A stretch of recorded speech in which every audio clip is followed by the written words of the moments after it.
ब्रह्मा विष्णु महेश के माता पिता कौन है? शेरावाली माता का पति कौन है? हमको जन्म देने व मारने में किस प्रभु का स्वार्थ है? हम सभी देवी देवताओं की इतनी भक्ति करते हैं, फिर भी दुखी क्यों हैं? ब्रह्मा विष्णु महेश आखिर किसकी भक्ति करते हैं? पूर्ण संत की क्या पहचान है एवं पूर्ण मोक्ष कैसे मिलेगा? परमात्मा साकार है या निराकार? दर्शकों, जगत गुरु संत रामपाल जी महाराज के अद्भुत अलौकिक सत्संग प्रवचनों ने हिंदुस्तान में ही नहीं बल्कि विश्व में एक आध्यात्मिक ज्ञान की क्रांति ला दी है।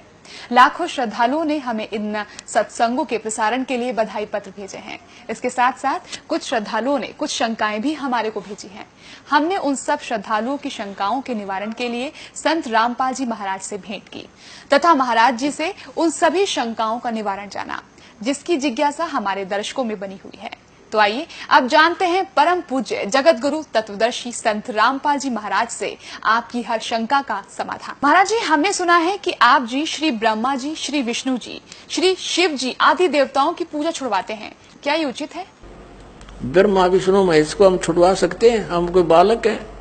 परमात्मा कबीर जी आदरणीय गरीबदास साहिब जी को सतलोक लेकर गए थे। वह सब सतीथि से परिचित कराकर ब्रह्मा विष्णु महेश की सतीथि से परिचित कराकर वापस छोड़ दिया।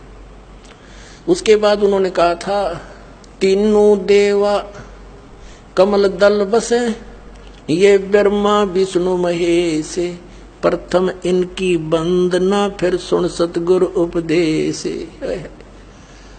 उन्होंने कहा था कि तीनों ब्रह्मा विष्णु ये तीनों देवा कमल दल में बसते, हमारे कमलों में, इन दलों में अंदर रहते हैं, और प्रथम इनकी वंदना, ये मंत्र जो करते हैं इनकी साधना करते हैं, और फिर सुन सतगुरु उपदेश, सतगुरु के ज्ञान को सुनो और उसका पूरा कंप्लीट कोर्स लो, तब ये बात बनेगी।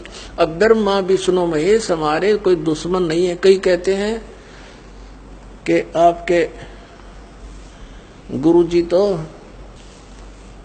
ब्रह्मा विष्णु महेश को छुड़वाते हैं। ब्रह्मा विष्णु महेश को हम छुड़वा सकते हैं?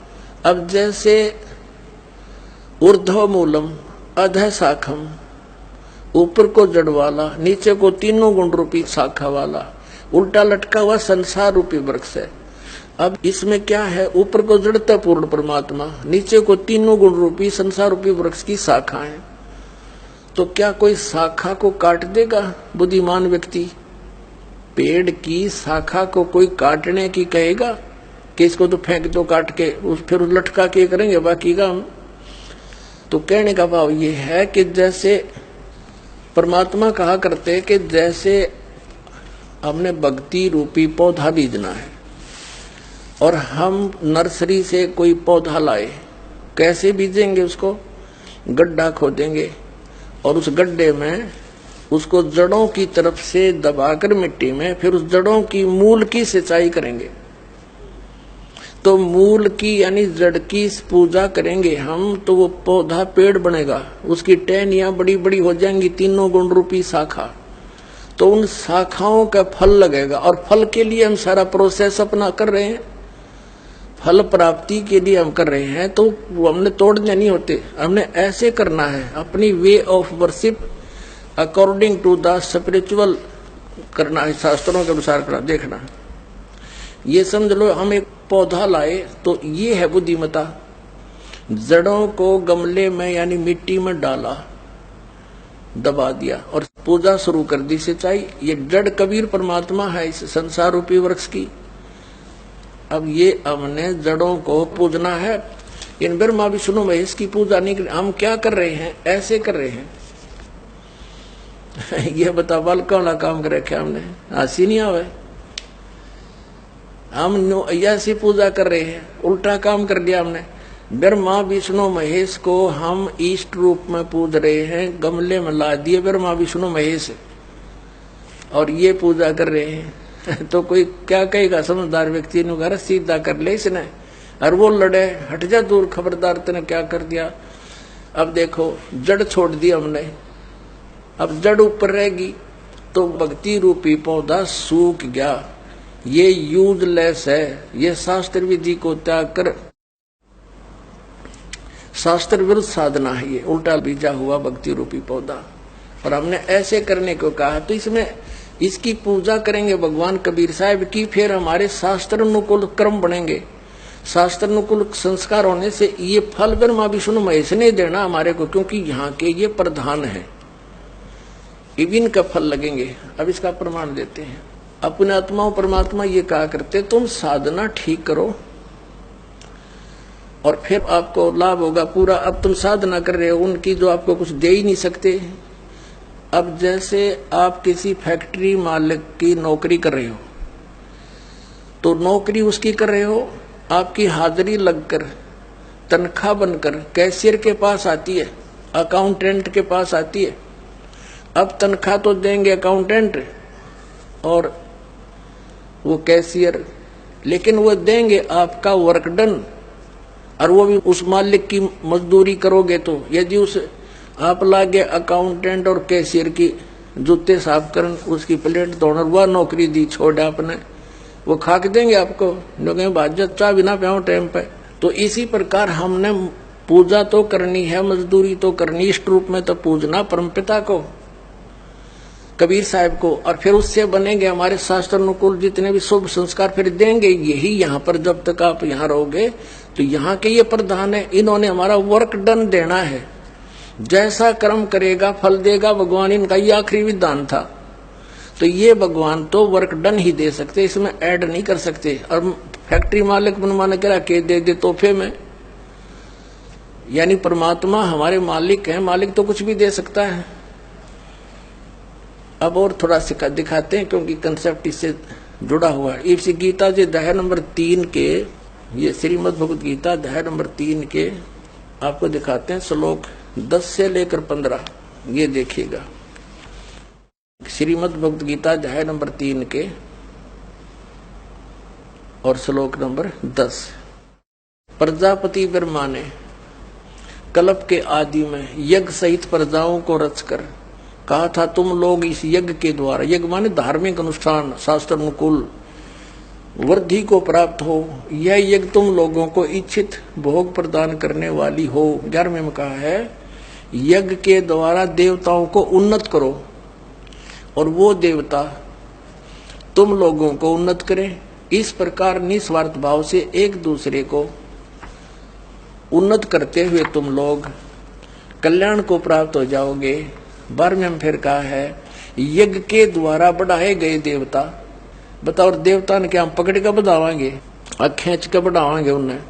अब ये विधि बता रखी है कि शास्त्र अनुकूल साधना करने से, जड़ की पूजा करने से ये तीनों देवता रूपी शाखा बढ़ जाएंगी, बड़ी हो जाएंगी, फिर ये फल देंगे।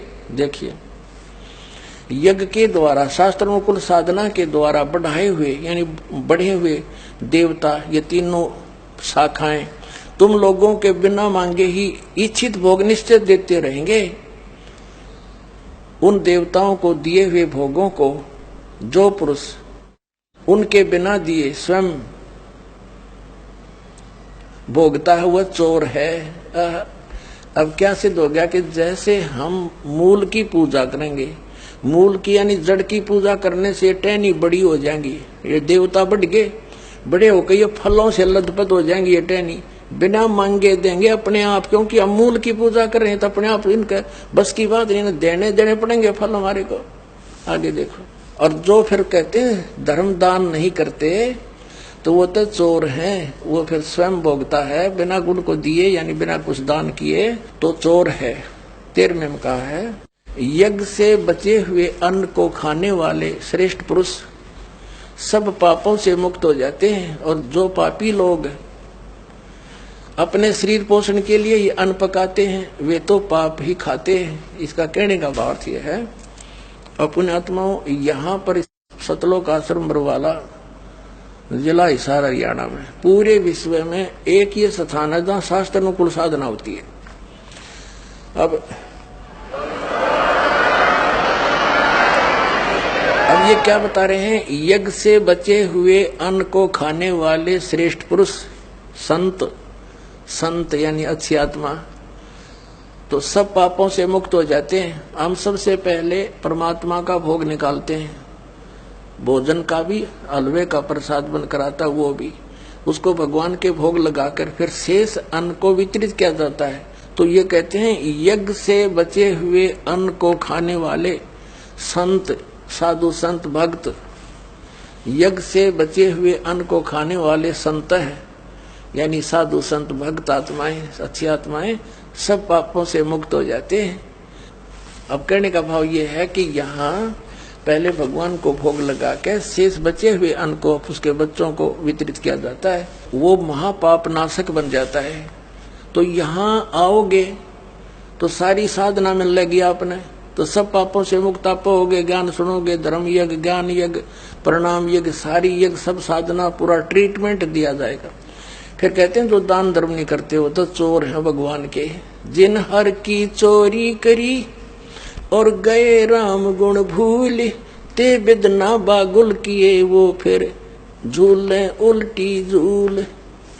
कहते हैं जिन हर की चोरी करी, भगवान ने जो आपको दान दिया है, धन आपके संस्कार में, उसको आगे दान जो नहीं करता वो तो चोर बताया भगवान का। तो फिर क्या बताते हैं देखिएगा, आगे इसमें निष्कर्ष निकल रहा है।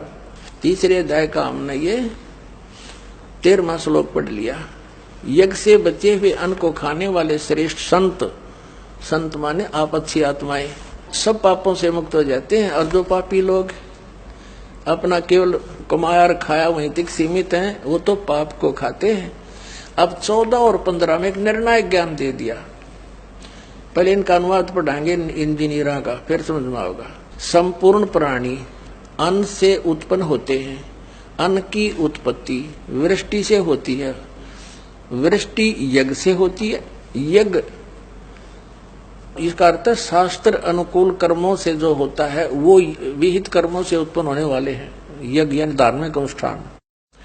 और कर्म समुदाय को तू ब्रह्मो उद्भवम, इन्होंने ब्रह्म का अर्थ वेद कर दिया है। कोई बात हुई? ब्रह्म का अर्थ वेद कर दिया। ये लिखना था कि देखो हम यहाँ पर आए इस काल के लोक में, तो हमने कर्म करके ही मिलेगा, ना कति नहीं मिले। तो कहते हैं ये कर्म लगाए ब्रह्म ने बनाया विधान यहाँ का, और ब्रह्म की उत्पत्ति हुई परम अक्षर ब्रह्म से, उस परमात्मा से, सच्चिदानंद घन ब्रह्म से। इसका अर्थ तो ये है, लेकिन इन अज्ञानियों ने कुछ ज्ञान तो था नहीं, सारे उल्टे अडंगे अड़ा दिए। ये देखिएगा, कर्म समुदाय को तू वेद से उत्पन्न नहीं, ब्रह्म से उत्पन्न हुए। और ब्रह्म अक्षरम उद्भवम अविनाशी परमात्मा से, यहाँ ब्रह्म लिखना था, ब्रह्म ये काल अविनाशी परमात्मा से उत्पन्न हुआ जान। इससे सिद्ध होता है कि सर्वगतम ब्रह्म, सर्वगतम माने सर्वव्यापी परमात्मा, सबका मालिक, सदा ही यज्ञों में प्रतिष्ठित है। वो इष्ट रूप में पूज्य है, वही प्रतिष्ठित है सभी यज्ञों में, उसको इष्ट मानकर पूजा करनी चाहिए। इसका निष्कर्ष ये निकल गया। अब हम उस परमात्मा को इष्ट मानकर पूजा करेंगे तो हमारी शास्त्र अनुकूल साधना होगी।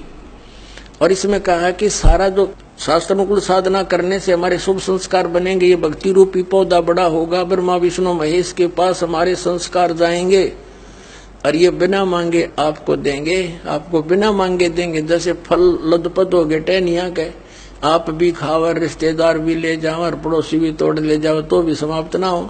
तो इतना इस प्रकार हमारा ये पूरा भक्ति क्रम पूरा होता है। तो हम आपको सबसे पहले परमात्मा ने कहा है कि तीनों देवा इन कमल दलों में बसे, ये ब्रह्मा विष्णु महेश, और प्रथम इनकी वंदना और फिर सतगुरु उपदेश। तो हम इनकी पूजा नहीं कर रहे, हम किसी का करा दे रहे हैं। जैसे हम टैक्स भर रहे हैं बिजली का, हम बिल भर रहे हैं इसका टेलीफोन का, वो पूजा थोड़ी कर रहे हैं, वो तो हम उनको दे रहे हैं, तो हमें हमारी सुविधाएं जारी रखेंगे, नहीं देंगे तो कनेक्शन काट देंगे। तो हम शास्त्र अनुकूल साधना कंप्लीट कोर्स ना करके अपनी अपनी डफली पीट रहे हैं, जिस कारण से हम परमात्मा से मिलने वाली साधना से वंचित होकर के हम नास्तिक होते जा रहे थे। अब परमात्मा ने दया करी आपके ऊपर और इस दास के ऊपर। इस दास को बनाया वो तत्वदर्शी संत, और जो ज्ञान परमात्मा 600 वर्ष पहले छुपा के थे खजाना, इस दास को चाबी दे दी। अब दास ने खोल दिया उसके बच्चों के सामने। अब खाओ और खर्चो, चलो सतलोक में।